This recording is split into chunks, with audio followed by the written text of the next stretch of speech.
Olá, seja bem-vindo mais uma vez aqui no nosso canal. Vamos dar continuidade ao estudo que iniciamos aqui na parte 2 e que nós estamos estudando a origem da igreja. Que tipo de igreja nós queremos para a nossa vida? Que tipo de igreja Jesus deseja que nós sejamos? Não é isso?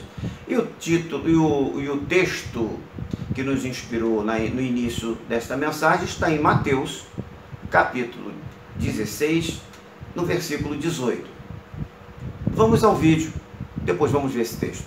Vem comigo.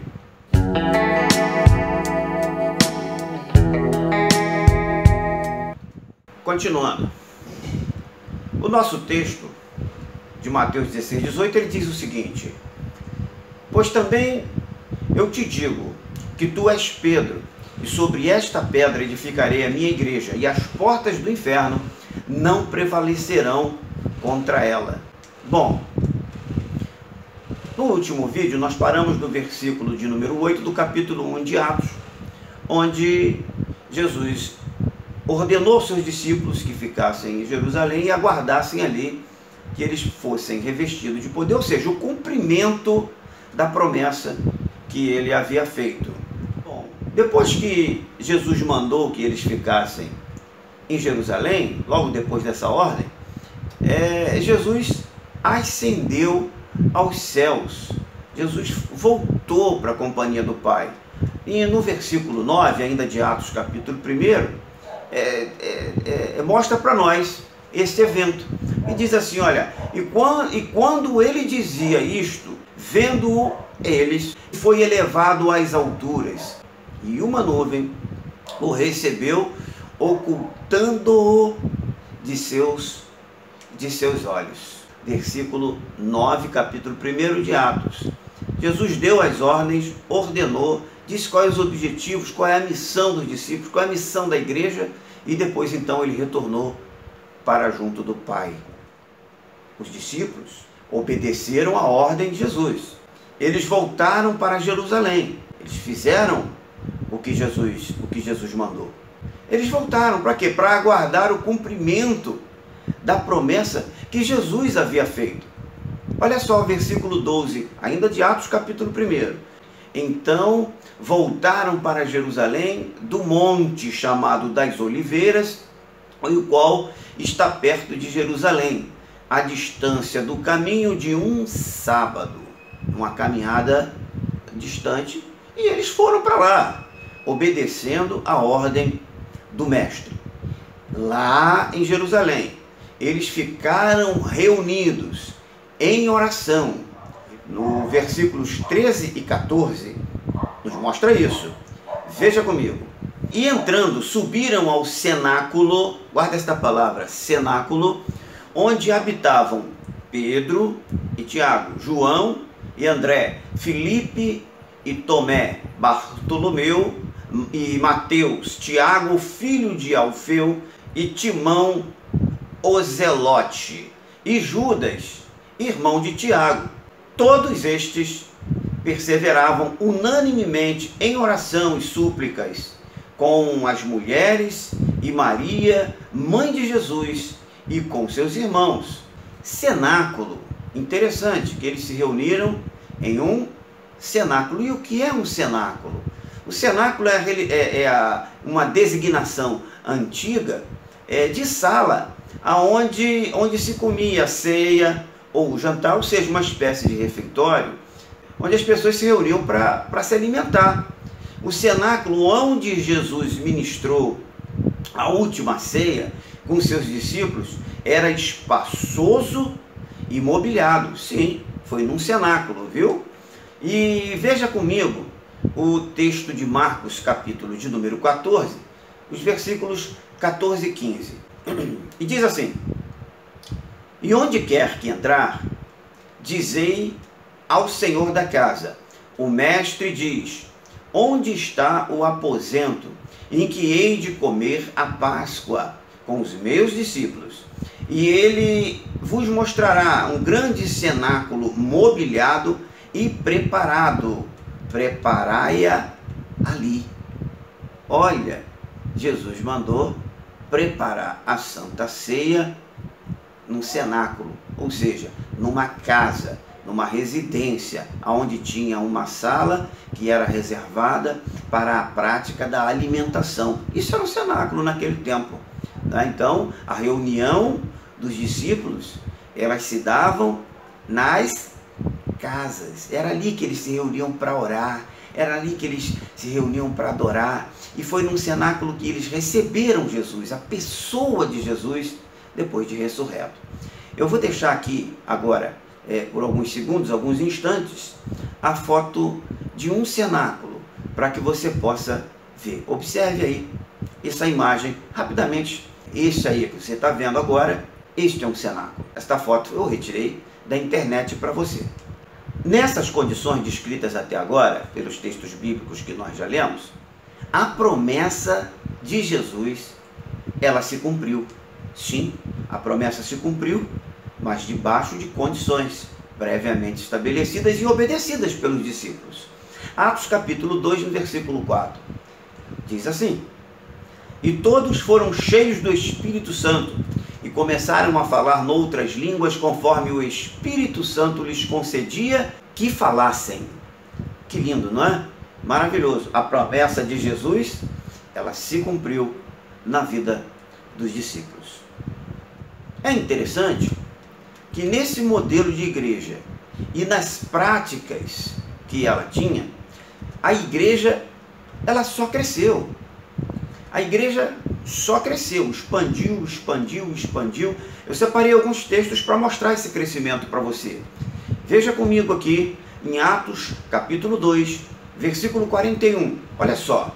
De sorte foram batizados os que de bom grado receberam a sua palavra, e naquele dia agregaram-se quase 3.000 almas. A igreja cresceu. Atos capítulo 6, versículo 1. Ora, naqueles dias, crescendo o número dos discípulos, houve uma grande murmuração dos gregos contra os hebreus, porque as suas viúvas eram desprezadas no ministério cotidiano. A igreja continuava crescendo. Atos 12, versículo 24. E a palavra de Deus crescia e se multiplicava, e a igreja crescendo. Atos 16, versículo 5. De sorte que as igrejas eram confirmadas na fé e cada dia cresciam em número. Que maravilha! O modelo de igreja, da igreja primitiva, a igreja dos 2 primeiros séculos, era uma igreja que crescia. E por que ela crescia? Ela crescia porque o poder de Deus se manifestava na igreja. Só isso. O poder de Deus se manifestava na igreja. Houve uma promessa, houve condições, houve obediência, cumprimento de condições, cumprimento da promessa, e o poder se manifesta. Interessante. O que nós vemos ao longo do tempo foi o abandono daquele modelo original, do modelo de igreja, da igreja primitiva. E eu quero citar aqui 3 aspectos que nos direcionaram ou que foram resultantes do abandono daquele modelo. Primeiro, aspecto doutrinário. Segundo, o aspecto no tipo de governo, ou seja, aspecto governamental da igreja, da liderança. E terceiro, o aspecto da estrutura da igreja como um todo. A igreja como uma estrutura viva. Primeiro, doutrinário. Começaram a surgir os novos senhores da igreja. Por incrível que pareça, começaram a surgir os mandatários, os caras que se achavam o dono da cocada preta, o dono do pedaço, os donos da igreja. Veja comigo, terceira carta, terceira epístola de João, 3 João, capítulo 1, no versículo 9. olha só o que diz a palavra aí. Vê se não é um dono da igreja esse cara. Diótrefes. O nome é feio mesmo, mas é isso aí que está escrito aí na sua Bíblia. Diótrefes, que procurava ter entre eles o primado, não nos recebe. Quer dizer, era um cara que estava impedindo um certo grupo de pessoas de adentrarem numa certa coletividade. Isso não dá para chamar de dono? Então começaram a surgir os senhores da igreja, os caras que mandam, aqueles caras. E isso está até hoje. Isso está até hoje. Existem pastores que são verdadeiros mandatários, verdadeiros ditadores, mas existem pastores também que sofrem, porque estão pastoreando igrejas que lá dentro tem famílias que são as verdadeiras donas da igreja. Isso é fato, isso é uma realidade. Mas isso não é de agora. Não adianta você criticar os irmãozinhos de hoje. Isso já vem desde o tempo de Diótrefes. Aí acabamos de ler na Bíblia, na terceira carta de João, terceira epístola de João, capítulo 1, versículo 9. Né? Depois, ainda dentro do contexto doutrinário, né, começaram também a surgir outros tipos de batismos que trouxeram, né, a teologia da regeneração batismal. A teologia da regeneração batismal. E como é que surgiu isso? Os caras acreditavam, porque alguns versículos bíblicos, tipo, olha, quem crê e for batizado será salvo, quem não crê será condenado. Então, ide e fazei discípulos, batizando-os. Então, o batismo, ele tem no contexto dos textos da Bíblia, ele tem a sua veemência na palavra de Jesus. Ele é importante no contexto. E aí, os camaradas começaram a atribuir um valor doutrinário tão grande para o batismo, que eles começaram a levantar e criaram a teologia da regeneração batismal. Ou seja, o batismo é que vai salvar a pessoa do pecado. A partir do momento que começou a surgir uma teologia totalmente distinta daquilo que havia sido ensinado por Jesus, começaram a surgir outros tipos de batismos, sendo eles, por exemplo, o batismo de crianças, o batismo por aspersão e o batismo por derramamento, joga água no sujeito. Tá? Cada um desses tipos de batismo, eu não vou entrar na seara agora teológica, mas cada um deles tem uma história. Por que surgiu? Por que passou a batizar criança? Era importante, então não pode morrer pagão. Se morrer pagão, ele não vai para o céu. Né? Então, a partir daí, começou a surgir essa teologia, e essa teologia também foi uma das coisas que colaboraram para o afastamento da igreja, para o distanciamento ou para o abandono do modelo da igreja primitiva. E o terceiro aspecto é o governamental, o tipo de governo. Sim, o tipo de governo. Como não? A igreja todo, o organismo tem que ser governado, não é isso? Por alguém ou por algum grupo de pessoas. E a igreja não é diferente. A igreja tinha a liderança dos apóstolos, né? E depois disso, ela abandonando este modelo, ela deixou de ser independente, tá? Deixou de ser independente e passou a ser o que? Parte integrante do Estado. A partir do momento que ela deixa de ser independente, que a igreja primitiva era independente, independia do Estado, e passou a ser parte integrante do Estado, ela passou a ficar submissa ao Estado. Embora tenha sido fortíssima a perseguição que a igreja sofreu, esta continuava crescendo e assombrando o Império Romano. Isso. A igreja cresceu a ponto de que o Império Romano se sentiu temeroso do grande número que fazia parte agora do reino de Deus. Né? Então, eu vou passar a ler um pequeno texto que eu separei aqui para você.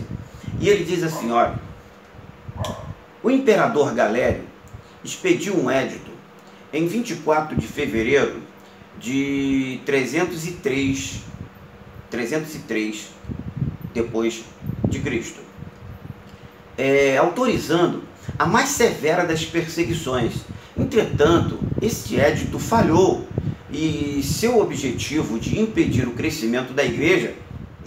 8 anos depois, esse mesmo imperador expediu outro edito, anulando o primeiro e concedendo então a tolerância, permissão para viver a religião de Jesus Cristo. Em 313 depois de Cristo, depois de ascender ao poder, o imperador Constantino convocou toda a liderança das igrejas cristãs para um concílio. Para um concílio. Neste concílio, ele firmou uma aliança entre a igreja e o Estado.